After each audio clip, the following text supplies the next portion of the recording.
Forgotten username recovery failed on Interactive Brokers app fix. If you've tried recovering your Interactive Brokers username and hit a wall, you're not alone. Most people get this wrong by entering the wrong email or skipping crucial verification steps. The surprising truth is that a few precise actions can get you back into your account quickly. Step 1. Open the Interactive Brokers app or go to their login page and click Forgot Username. Enter the email linked to your account.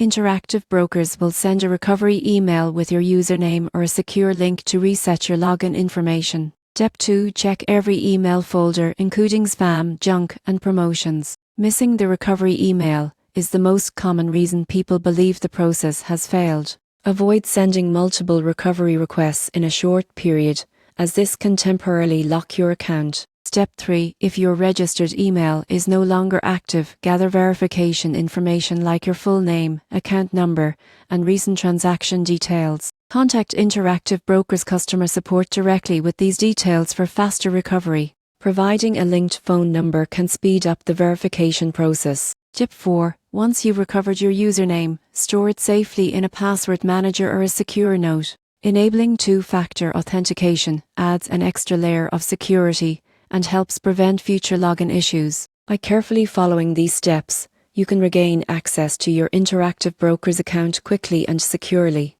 Proper verification and secure credential management are key to keeping your financial information safe and accessible.